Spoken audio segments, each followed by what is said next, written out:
Good morning, and you're absolutely right. Kieran is definitely the man to ask about finances. Don't ask me. It's Don't there's so worry. many complicated issues, aren't there? We are leaving that topic for the time being, but we are talking about this. We're talking about Manchester United, but first Liverpool. Liverpool expect Mohamed Salah to remain at the club, Alex, next season as he enters the final year of his existing contract. What's the background to this? Well, I think this is massive news, Jim, not just for Liverpool, but for the Premier League as well, and for this summer transfer window. We know that last summer it was dominated by the Saudi Pro League and the big money signings that they were making. But it does look as if Liverpool are confident Salah will stay at Anfield, at least for the final year of his contract. I think ideally they'd like to tie him down to an extension to that deal rather than let him walk out as a free agent at the end of next season. And even sources in Saudi Arabia are suggesting that they're not as confident as perhaps they once were. They could prize Salah away this summer. Obviously, we saw that rather unsightly spat between Salah and Jurgen Klopp at the weekend. I'm of the belief that that wouldn't have happened if Jurgen Klopp was staying as manager. I think Salah would probably have towed the party line a little bit more. But what I'm being told by sources at Liverpool is that just because the manager is leaving doesn't mean the star player is walking out the door as well. I see. But as Alex rightly says, Simon, that fresh in the mind is that little hissy fit on Saturday at the London Stadium. And you question whether you would have had that if Klopp was going to be there in perpetuity. I know this is controversial and people are going to tell me what a clown I am and I should ride around in a clown car, but I'm not a fan of Mo Salah because I don't think he's as good as people make him out to be. I think he dives. I think he can be a fair weather player. I know this will sound ridiculous to people. I know that I'm going to make myself incredibly unpopular by saying it. Obviously, he's scored lots of goals. I think when the going gets tough, sometimes some people stand up and fight and some people don't. And I just get this feeling that Salah can be one of those. And, listen, it's an opinion. I'm sure I'm going to make myself unpopular. I'm sure it'll be cropped up and everyone can tell me what a Burke I am. But unless Liverpool are going to get him to sign a new contract, which has to be a prerequisite of allowing him to stay, or aren't wanting him to stay, they're potentially handing over a lot of money. And Liverpool don't run their club that way. If you look at the way Liverpool have run their club in spend patterns, if you look at the last half a decade, Liverpool have spent 500 million euros. Manchester City and Arsenal have spent nearly 850 million. And Liverpool tend to do it on the basis of how much money they can get in rather than how much money they can purchase. So I don't see them being in a situation where Salah walks out the door in a year's time.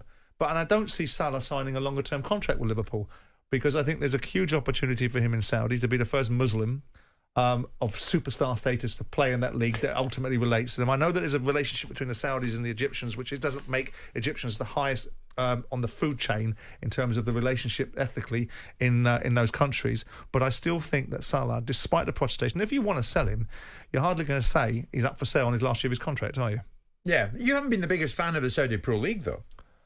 No, I'm not. No. I have. Again, it's important to characterise. I haven't been a big fan when you've sat across the table from me telling me that it's the end of the Premier League. When you're telling me how much money they've spent and everything is going to go to Saudi. I've never said it's the end of the Premier League. That's why I push back and say, well, hang on.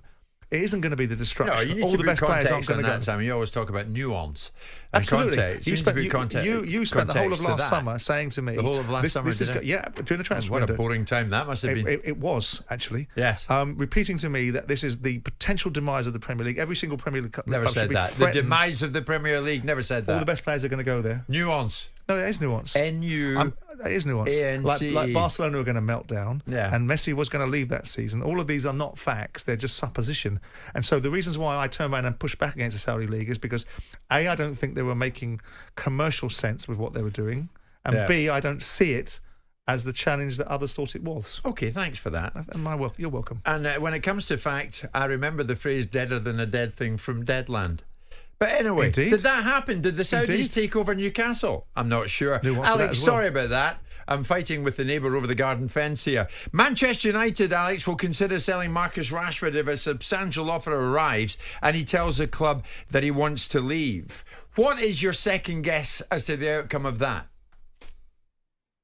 I think they're stuck with each other, to be honest, because Marcus Rashford is on huge money. I don't think there's a queue of clubs wanting to sign him, certainly not on current form. I think the Paris Saint-Germain interest is fabricated by people close to Marcus Rashford to try and put pressure on United. And from what I'm hearing, United are not trying to force him out the door. They want to work with Rashford, who's a bit of a poster boy for their academy, certainly was last season anyway, and get him back on form. So I think at this stage, I would say it's highly unlikely that Marcus Rashford leaves, basically because I don't see that he has anywhere to go, certainly not on the money that he's being paid at the moment. Simon, before we say goodbye to Alex, we're coming up to 11:30. Seems a bit of a U-turn from one Ruben Amorim. Alex, you'll have noticed this. He was in talks with West Ham, and the intel on that was it was right here in London.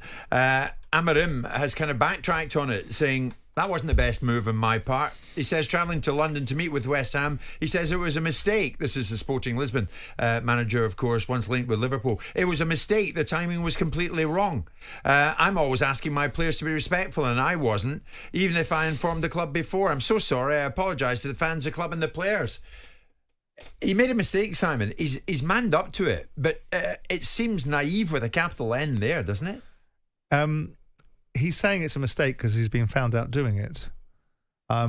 Clearly, he felt there was an opportunity to do it. I mean, from what I've just gathered from what you've said, he told his club that he was doing it. So I don't really understand what the issue would be, besides the so-called wonderful expression that we all seem to have to live our lives by, which is optics. If his club, his employers, are prepared to allow him to go and speak to another football club, where's the problem?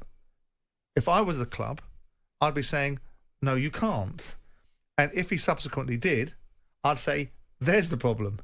But if he's gone to his club and asked them that can I speak to another club, and they've said yes, I'm not really sure why anyone would be getting outraged, because they should be getting outraged at the people that he works for, who attach so little value to themselves that they're prepared to let their manager trot off and talk to whomsoever he wants whenever he feels like it. I think, Alex, I don't think it would go down well with the Sporting fans, with the Sporting players.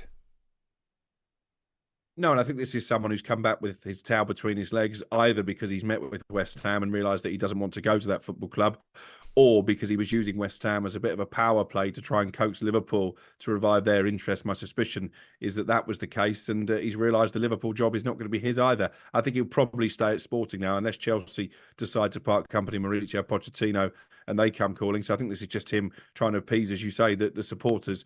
I think optically, to use Simon's word, it is a really bad look when you've got a manager at the business end of the season hot-footing on a plane to London to hold a meeting with a rival again, club. I asked the question, why would Sporting allow him to do that? I agree. It seems very Sporting strange. management should be the ones apologising to the fans. They're the ones that should be saying, actually, we were rather remiss in our governance of this valuable football club to you to allow our manager to be given our permission to go and speak to someone else. Because the question is, did the guy leverage Sporting? I'm going to throw a tantrum and have a real hissy fit if you don't let me go and talk to them. I think they're all big boys. I think Feyenoord were quite happy that Arne Slot said, yeah, God, you'd be silly if you didn't listen to Liverpool. So they haven't come out swinging or protesting. And I don't think Sporting would do the same. But I'm telling you as a former football club owner that there's no parallel universe that I would allow my manager to wander off and talk to West Ham. It wouldn't happen. West Ham would have had to come to me and ask me my permission. And my permission would have been, no, thank you very much. I want to keep my manager. And so when you're comparing West Ham to Liverpool, one of the legacy football clubs in world football, I think that's comparing apples with oranges. And the idea that Sporting's directors are quite happy for their manager to sashay off and maybe do them the favour of not fancying West Ham and coming back and managing Sporting is the real reason why people should be apologetic, because I think it's outrageous. It's outrageous that he's been allowed to do that by his club. You want to finish this, Alex?